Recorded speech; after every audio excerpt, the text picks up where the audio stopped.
Hey YouTube, it's Booth Dog here. It's Monday, and I thought I'd go through a shopping haul I'm very excited about. So I recently purchased a new instrument for use with my taiko, the Japanese drum, and I thought, why not go through all of my, instruments for the taiko, my drumsticks, my bachi. So let's get started. First, here's what I purchased. It comes in this very nice case, I must say. And it's not quite plastic, but it's also not bamboo. It's like a fiberglass kind of thing. And it's this delightful Japanese flute. And as you can see at the end inscribed is the Japanese kanji for 8. That has to do with the tuning of the instrument. I'm very excited to jump into this and learn how to play this well. We'll see how long that takes. I think it's going to be a few years. All right. Otherwise, we have my standard Chu Daiko Bachi. So that's playing the large drum, but it's on the ground. It's not quite as large as we have. I've had these for, I'd say maybe 10 years or so. They're a little beat up at the end, but great size. We have my Silk Daiko Bachi. So this is for use playing certain songs. They're a little longer, so when we do twirls with them, they're much more impressive. In addition, I have my O Daiko Bachi. So those are the huge drums on the stands that you play like this up here. So they're much larger, as you can see. Get a bigger sound. We have my Nicho Daiko Bachi. Nicho, that's one of the songs played in Hiroshima. Of course, we all know Hiroshima. And this is one of the songs that's been preserved there for many, many, many years. And these bachi, they're large, but you can see they're quite light. So it's useful when playing this particular style of song. We have my Inori Bachi. So Inori, that is a particular song that we play. And you can see they're quite large and they're very dense. So you get a different sound using them. Very different. We usually play those up as well. And we're getting to some of my favorites. We have my Shime Daiko Bachi. You can see these are much thinner and lighter. They're for use when playing the smaller rope or bolt-tied drums, and they're thinner and lighter so you can play much faster with them, get much more precision from them. My favorite instrument. And finally, I have another pair of Shime Daiko Bachi. They're a little larger, but they're lighter, so they have a really nice snap to it when playing. Well, those are my bachi. That was my shopping haul for today.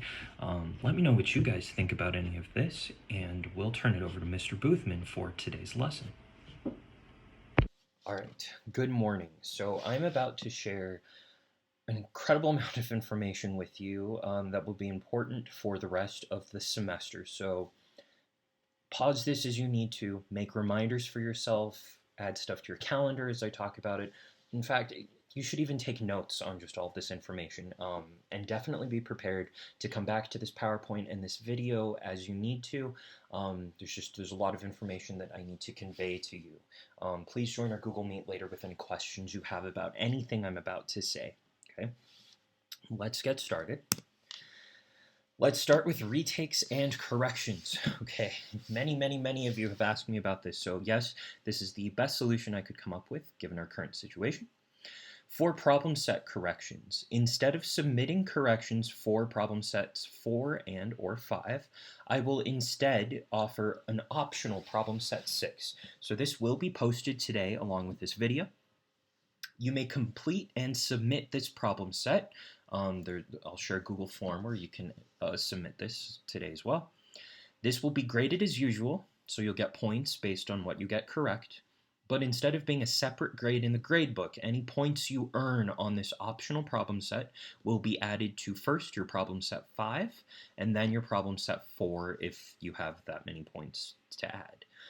In this way, you can earn up to full credit for both problem sets 4 and 5 instead of half credit like usual. If you don't care about these extra points, then feel free to completely ignore problem set 6. You won't be penalized in any way. Okay, so please let me know if you have questions about that. As far as unit exam retakes, instead of retaking exams for up to full credit, you may instead submit exam corrections. I want these organized on separate paper and submitted via pictures, along with pictures of your original exam and work. And you can do this to earn up to half credit back. You may do this for all unit exams from this semester. So for Calc AB, that's unit exam 6, 7, and 8. For Calc BC, that's 8, 9, and 10. So instead of retaking for up to full credit, you can do corrections for up to half credit. In this way, this is kind of the opposite of what we did last semester and the rest of this year. So instead of earning up to full credit back on exams and half credit back on problem sets, you can earn up to full credit back on problem sets, but only half credit on exams. Each is worth half of your final grade anyway, so it kind of balances out. I think this is a pretty fair opportunity for you all, and a simple solution for what we're experiencing right now.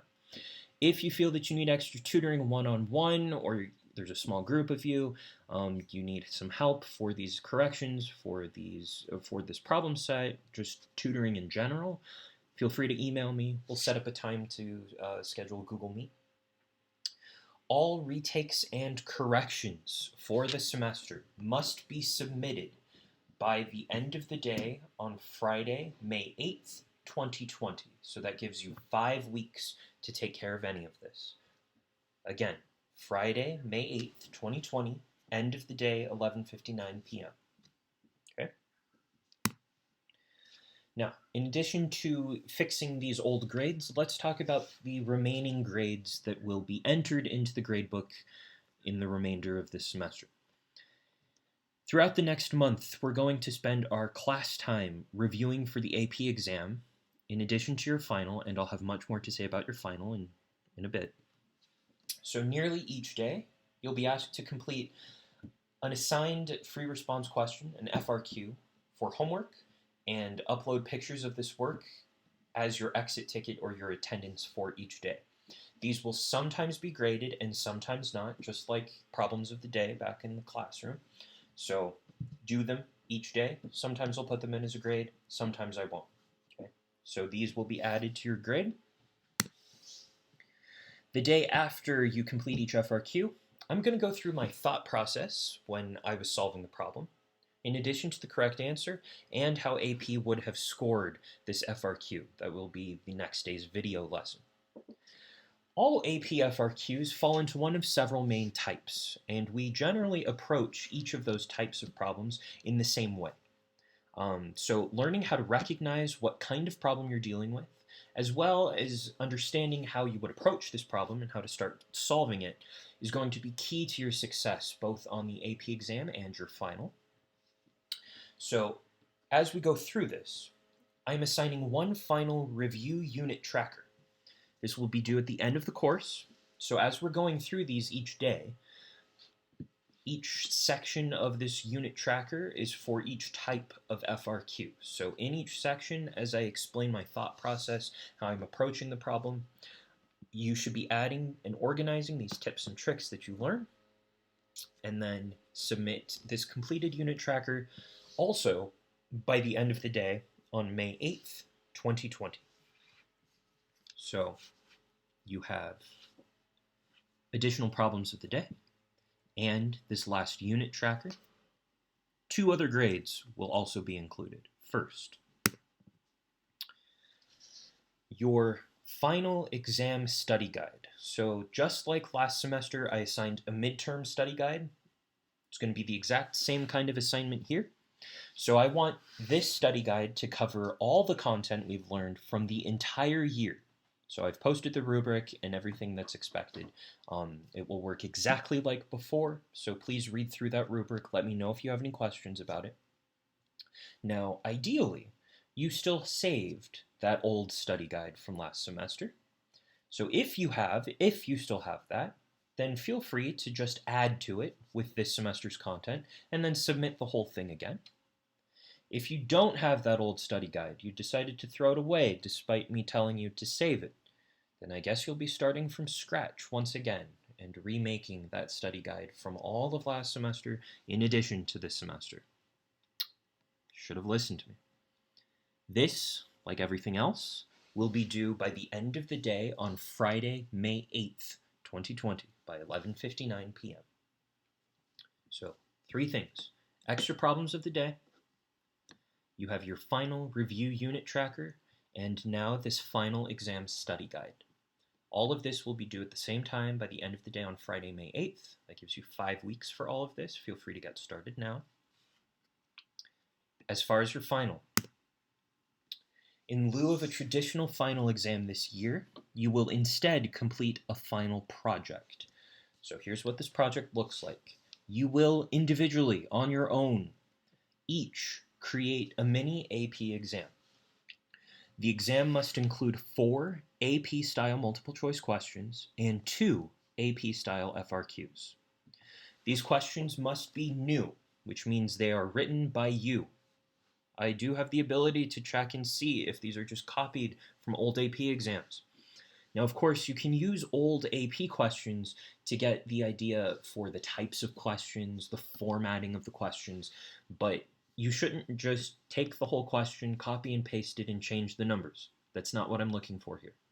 Also, I'm not looking for, maybe there's a problem about pumping sand onto a beach. I don't want you to take that problem and then just change it to snow that's falling on a mountain.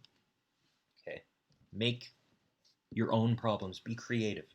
I would like these to be AP level, so they should be rigorous and sophisticated, just like AP questions are. And each question must be on a different topic, so you can't turn in 2 FRQs on area and volume.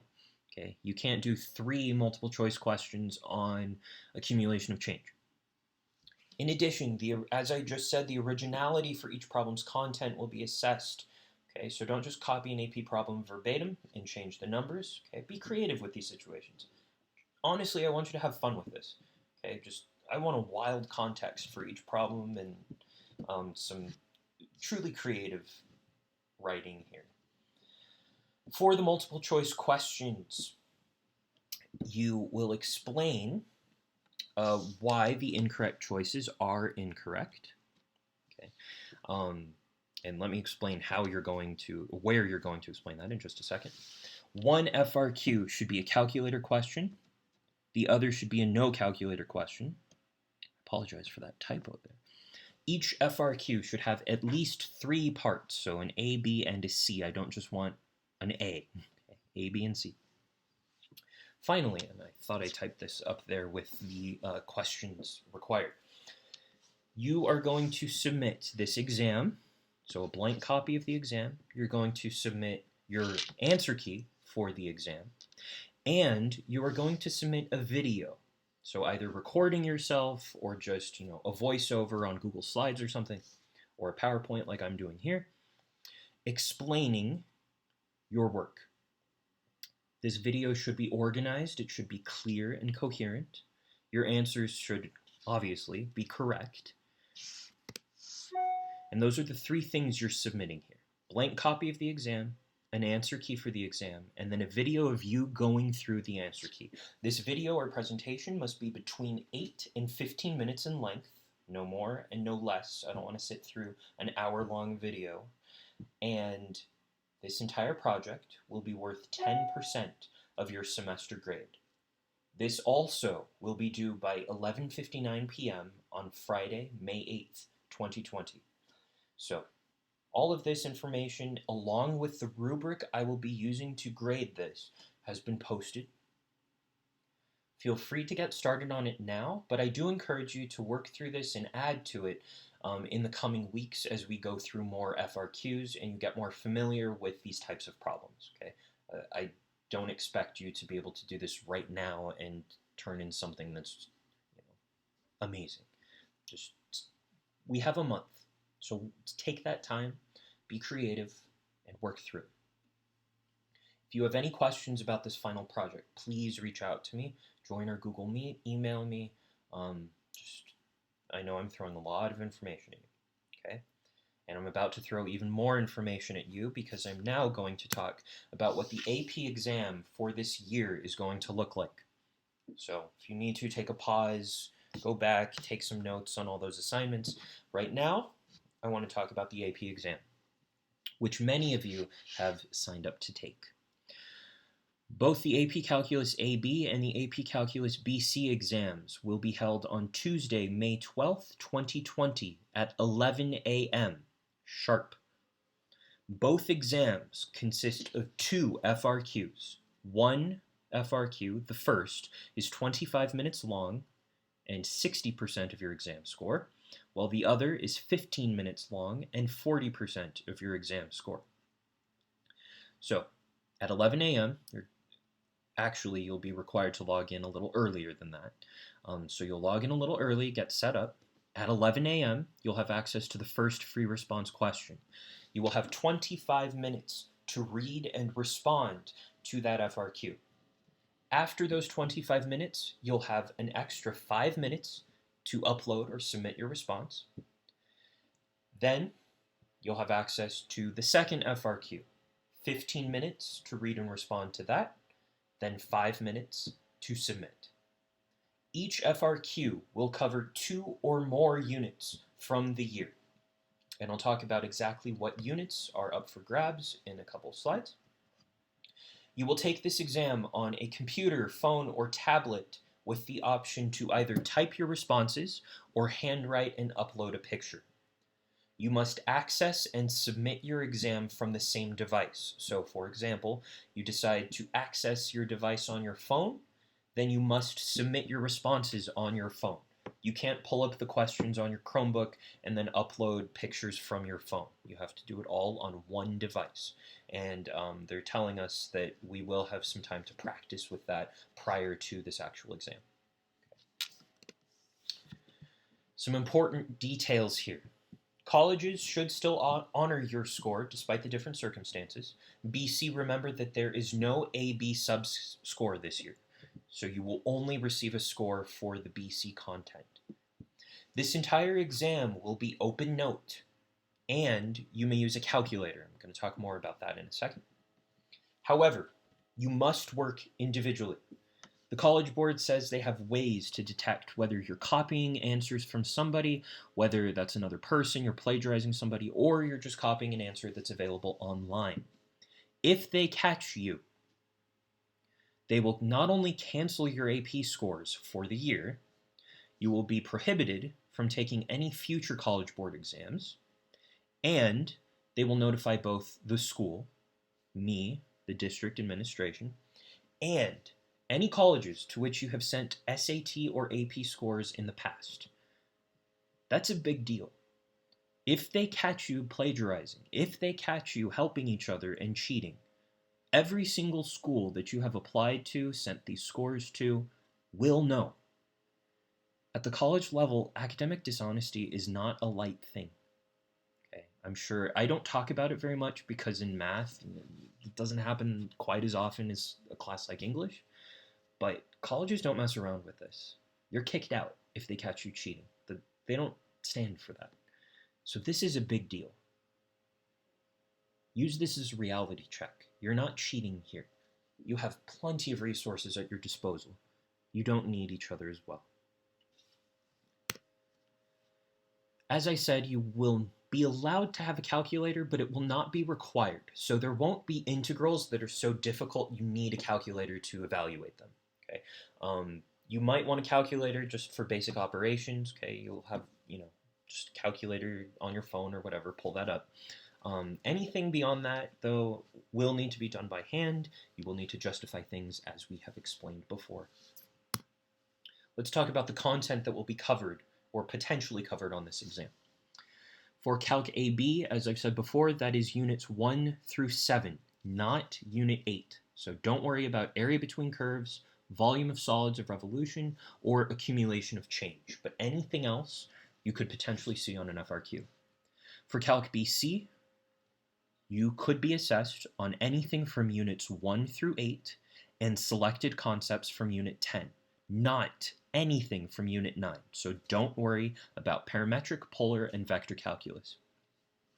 The only content that may be tested from unit 10 is as follows: geometric series, harmonic and p-series, the alternating series test, the ratio test, and Taylor polynomials.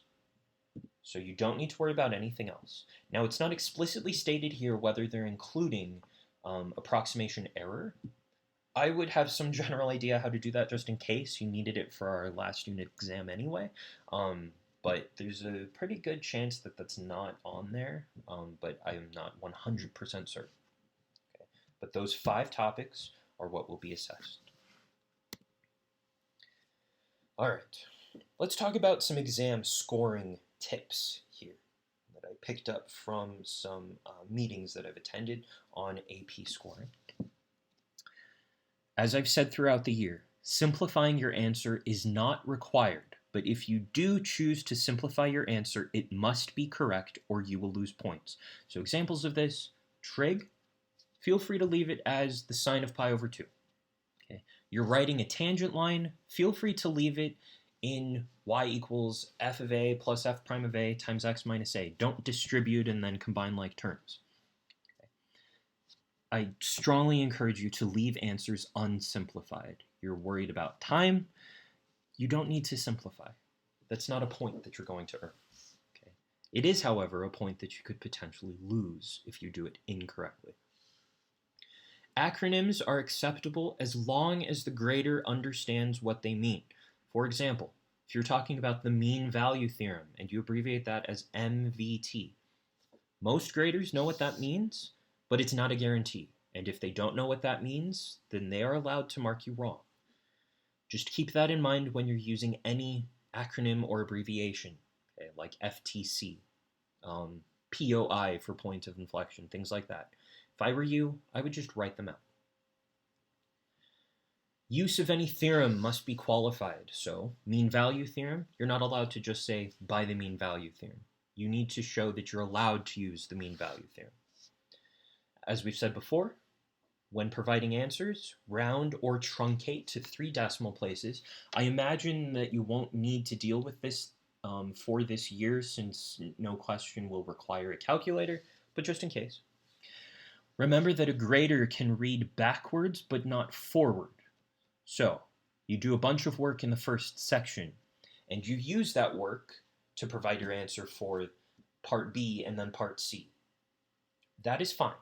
So if they look at your part B and C, they see your answer, they can go backwards and see where your work for that was. However, they cannot read forward. So if you do your work for part A in part C, you're going to lose points. They can't look forward and see, oh, there's their work. Organize your work. Write it with the problem. Do not box your answer. Do not box your answer. Just write your answer. They will find it. Work vertically. So, I've struggled all year to get you guys to organize your work. Please, please, please, it's serious now. Don't go from one step of an equation to the next using an equal sign or an arrow or jump to the other corner of the page, okay? They don't like that.